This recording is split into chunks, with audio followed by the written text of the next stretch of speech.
Hi, I'm Ray, back again at long last, not only with a cup of coffee, but with another ghost story. Now, a friend of mine, Barry, he had to go, I won't go into all the details of this, but he worked down here, down south in my town. His job took him up north. So he moved up, he sold up here, went up there, bought a house up north, and was up there for a number of years. Finally, he decided to come back down here. So he was in the process of selling his house there, buying a house here, and he came down and we met up, had a chat, and he asked me whether I'd be the kind of key holder to this property, because obviously he was still living up north, hundreds of miles away, and he wanted someone down here to let people in, such as the electricity man and people doing whatever they had to do. So that was fine. The sale, it seemed, had gone through at that stage because he gave me a key. We went round there and had a look. It was a lovely house, quite a big place, not too far from where I was living at the time. And all the furniture was there. The story was apparently that an elderly lady had lived there. She'd passed on, and everything was left exactly as it had been when she was there. Nothing had been touched, apart from things like the food in the fridge and the kitchen. Perishable stuff like that had been taken away, of course. Wasn't left to rot, stink the place out. So it was interesting looking round. There was her bedroom. Everything was left exactly as it was. I think it had been quite some time, a year or so, since she had passed away. I'm not too sure on the time. So yeah, it was really interesting looking round, and he said to me, what I'm going to do is organise a furniture removal chap to come round and just clear out everything. There was nothing there that he wanted. It was all pretty old-fashioned stuff.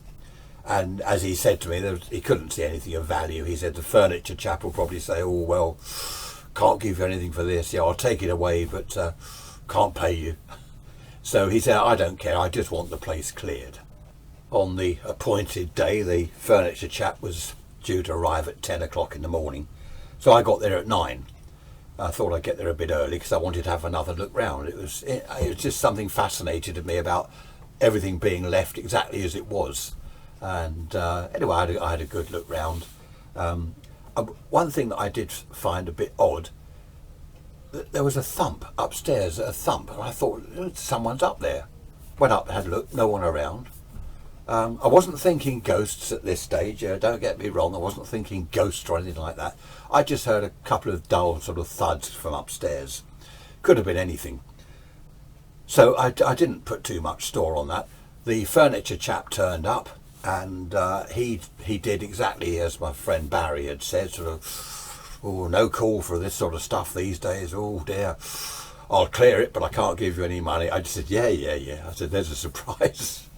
Anyway, he sort of grinned. I said, that's fine, just clear the lot, And he had a mate with him, a young sort of lad with him. So they started clearing the house.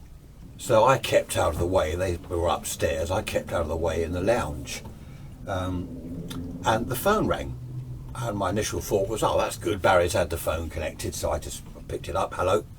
No one there. Hello? No one there. Okay. A few minutes later, it rang again. So I said, hello, who is it? Hello?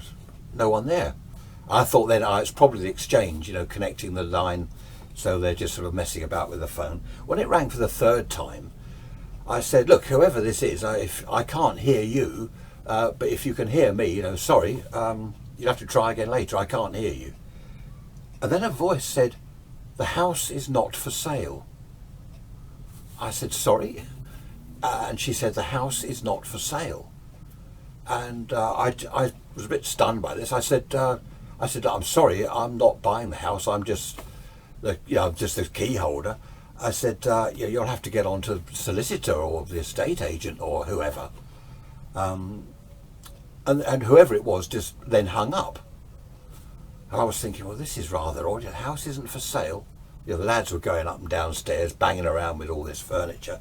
And I was left in the lounge wondering what to do. I thought, do I tell my friend Barry, who is this? Perhaps it's a long lost relative or something.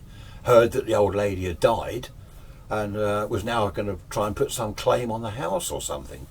I think, I don't understand the legalities of it, but I believe it was a sort of executor sale, is it, where there are no living relatives.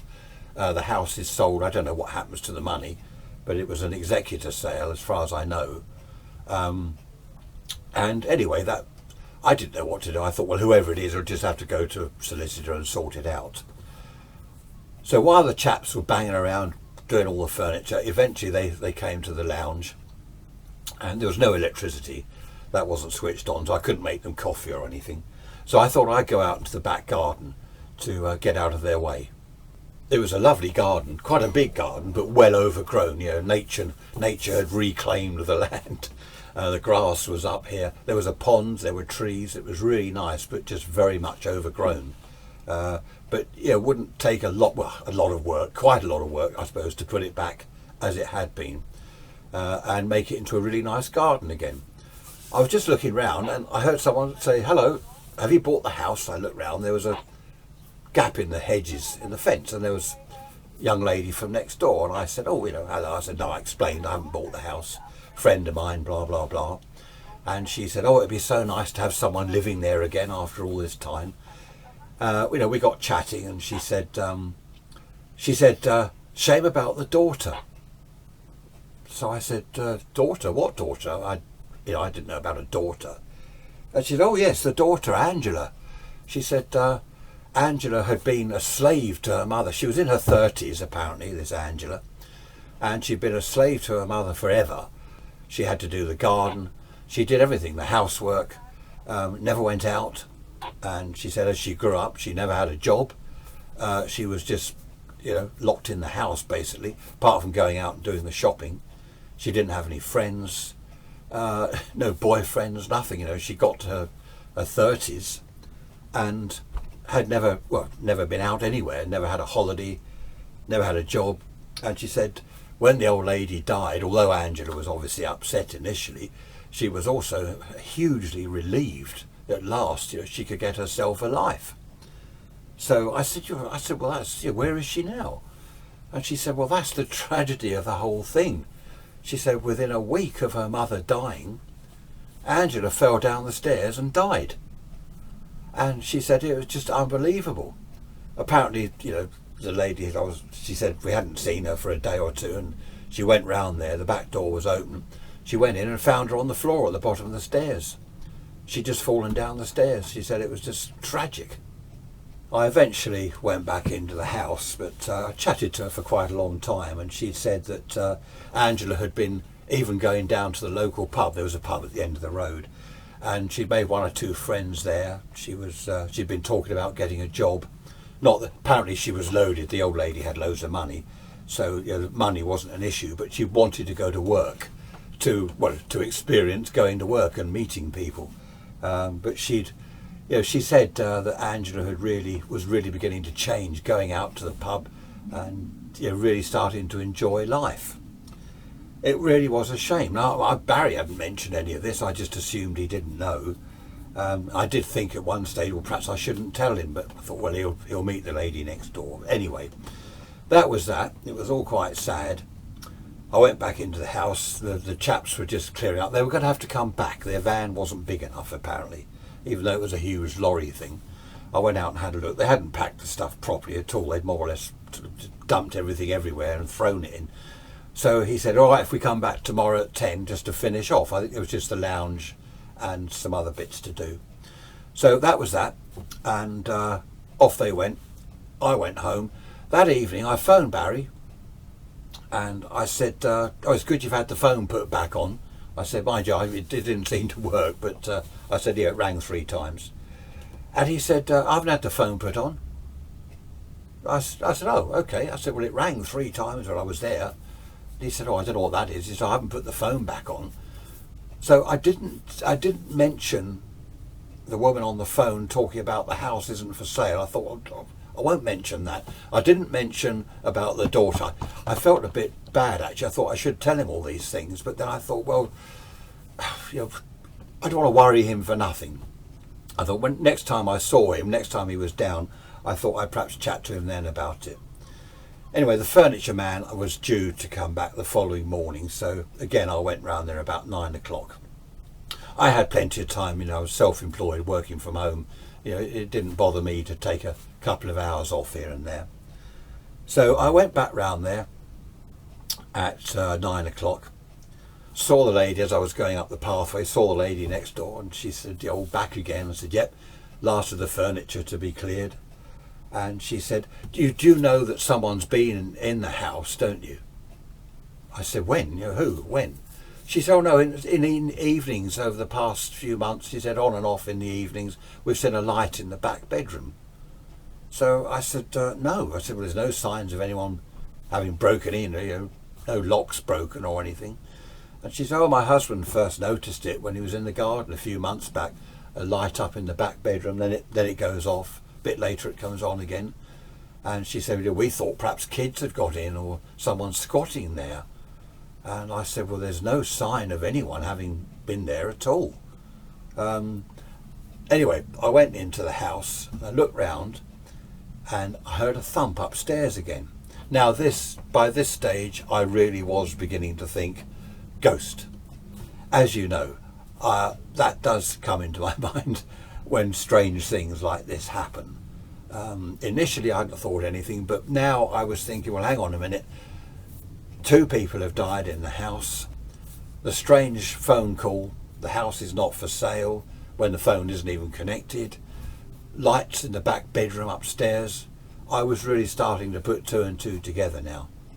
The lads came back with their lorry, cleared the rest of the house, and off they went. That was that. They'd done a good job. I had said we don't want anything left, like bits and pieces. We don't have to make trips up to the local rubbish tip.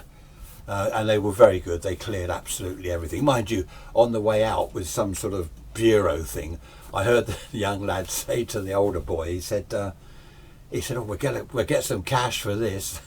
And I shouted out, I said, I heard that. And the old chap said, oh, he doesn't know what he's talking about. So anyway, I don't know. Perhaps they were going to get a few quid for it. I don't know. But when they'd gone, I looked at the phone. The phone was on the windowsill. So I sat on the windowsill next to the phone, and I don't know why. I just knew it was going to ring. I lit it up. It was dead. Okay, but I knew that it was going to ring. And I sat there. I kept looking at it. And it rang. So I said, hello. And a same female voice, the house is not for sale. I said, hello, Angela. Went quiet. I didn't know whether it was the old lady or Angela. I just thought it would be Angela because it was the back room upstairs that the next door neighbour had seen the lights in. I just thought that was Angela's room. There had been a single bed in there. So I thought it was Angela. And I said again, hello, Angela. And she said, that's my house. And I said, yes, but you don't live here anymore. And she said, it's my house. And I said, yes, but you fell down the stairs. Do you remember? You fell down the stairs. And she didn't say anything. It went very quiet. So I said, someone else is going to live here now because you don't live here. And she said, my house, my house. She kept saying that. And I said, no, you fell down the stairs. And she said, pushed. And I thought I misheard. I said, what did you say? She said, pushed. I said, well, you were pushed down the stairs? And she said, yes, pushed. And I was astonished. I said, who pushed you? But she'd gone. I said, again, who pushed you? Angela, are you there? She'd gone. And I didn't know what to think. Pushed? What's going on? I didn't know what to think. I was actually shaking a bit. I remember I was shaking a bit. I thought, good grief. If she was pushed, this is murder. I composed myself and wandered out into the garden to try and think what to do. I couldn't go to the police and say, look, this 30 woman in her 30s pushed down the stairs and blah blah blah, because they'd say, well, who told you? Well, she did. Yeah, right. Yeah, a dead woman told you. Okay, fine. So that was out. I couldn't go to the police station. What I did do though, it was nearing lunchtime. So I walked up the road to the pub. I locked the house up, walked up the road to the pub, because the lady next door had said Angela had been going there and she'd made some friends there. So I was chatting to the landlord. I had a sandwich, was chatting to him, And he knew of Angela. He said, yeah. He said, oh, that was dreadful, the way she fell down the stairs. He'd heard the story. He said, she was coming in here, she'd made some friends, and he said she was having a few drinks. She'd apparently never had a drink in her life, alcohol that is. And he said, she was really enjoying a glass of wine. And he said she made a good friend, Richard. And I said, oh, where is he? Is he local? And he said, well, that's the thing. He said, I haven't seen him since Angela died. So I didn't want to sort of come across as too inquiring. I didn't want to ask too many questions. But I just said, a friend of mine's buying the house, and I've been chatting to the lady next door. And I said, were they sort of becoming an item? He said, well, I don't know, but Richard had been back to Angela's house a couple of times. And that's when I started thinking, I wonder whether it was this Richard, because the chap said he hadn't been back to the pub since. But that was odd. So he'd been back to the house with Angela a couple of times. Perhaps, I don't know, I started thinking Angela had never had a boyfriend. Perhaps he was pushing a little bit too far, wanted more out of their sort of friendship, wanted to go further, a bit of intimacy. She didn't know what to do. She didn't like it. She went down the stairs. He pushed her. I didn't know what to think. Before I left the pub, I chatted to the landlord a bit more, and I couldn't really get any more information out of him. He probably didn't know anything. I did establish, though, that Richard was local. He didn't give me the address. I didn't like to ask because, it'd be a bit suspicious, wouldn't it? But he did say, oh, Richard, yeah, he is local. He said he lives somewhere around the block or something. So I thought, well, if I do need to go to the police, at least they can find out where this Richard is. They could go into the pub. Even if they ask around in there, someone would know where he lived. So that was that. I went back to the house. I don't know why I went back, because I'd finished there. I went back to the house. I looked at the phone. I waited. I sat there. It didn't ring. I went upstairs. Nothing happened. No thumping. And I began to wonder that perhaps she'd gone. Perhaps now I'd said to her, look, you fell down the stairs. You don't live here. Someone else is going to move in. I thought perhaps she'd left. Perhaps she'd gone. And that was that. I went home. It was that evening. I couldn't get this out of my mind. It was that evening I was thinking about the lady next door saying lights in the back bedroom. And I remember it was about 9 o'clock. It was dusk. So I thought, well, I'm going to walk around the house and I shall go and sit in that, well, not sit, there were no chairs, stand in the back room, sit on the windowsill. They were quite low windowsills. I thought I'd sit on the windowsill, see what happened. So I went along there, let myself in. No electricity still, of course, and I'd forgotten even to take a torch, which was silly. And I went up to the back room and I just sat on this low windowsill, looking out of the garden. It was really getting dark by now. And I waited. I wasn't afraid, because I've had these experiences before. People that have passed on contacting me and all this sort of thing. I had all these experiences before, and none of it had ever frightened me. But this time, of course, I was involved. Well, not involved, but there was a potential murder. If she'd been pushed down the stairs, this was murder, and I had to get to the bottom of it. So I waited and I waited. I don't know what time it was. Every now and then I said, Angela, I need to talk to you. I finally decided to leave. It wasn't working. It was now pitch dark. I really wish I'd taken a torch. I sort of got my way to the door and I saw a faint glow out of the corner of my eye, and I just looked round, and standing by the window, it was pitch dark, just standing in the corner by the window, I could just make out this figure. It was Angela. I said, hello Angela, I'm Ray. We spoke on the phone. She didn't say anything. I said, do you remember? We spoke on the phone. You were talking to me. You said you were pushed down the stairs.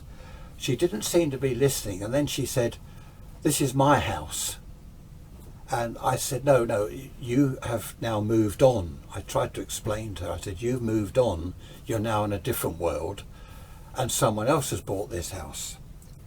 And she said, you? I said, no, not me. So she was actually now communicating with me.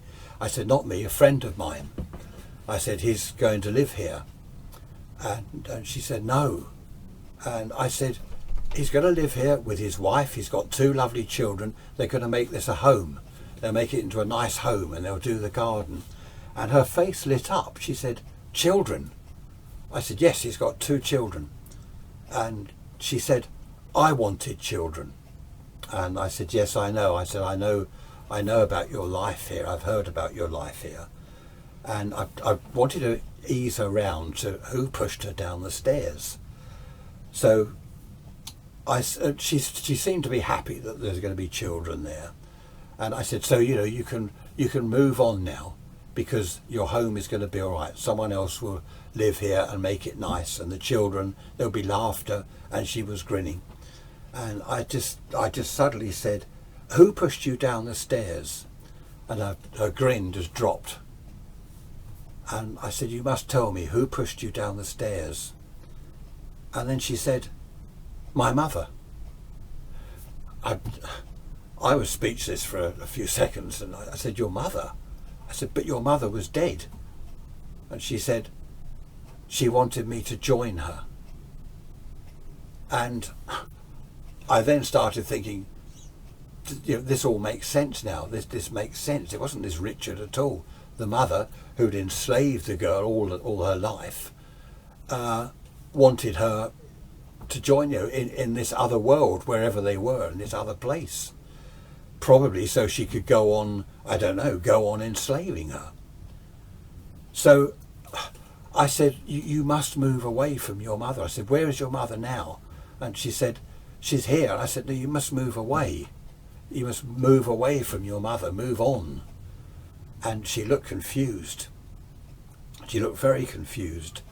And I just didn't know what to do, what to say. I could see what the situation was. She was now in wherever, the spirit world or wherever they were, still a slave to her mother.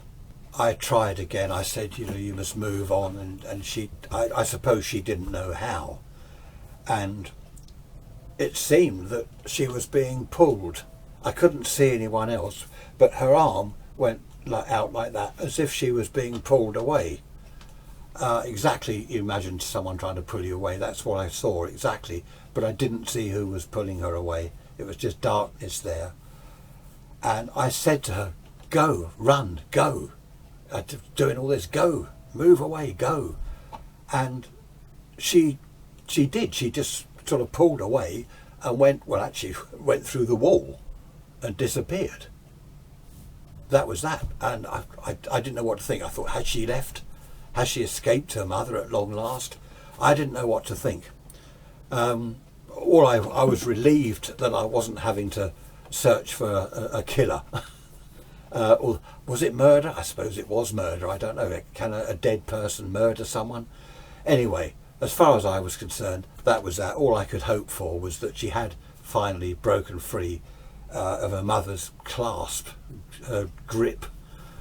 I felt my way down the stairs and felt my way around. I didn't know the house that well, but I knew where I was going, towards the front door. As I got to the hall, the phone rang in the lounge. It was on the windowsill in the lounge. I crossed the lounge to the window. There was a street lamp outside, so I had some light in there. I could see the phone. I knew it was Angela. I instinctively knew it was Angela. So I picked it up. I just said, hello, Angela. And she said, thank you. And I said, are you free? And I'll never forget, her final word was, thank you so much, I'm free.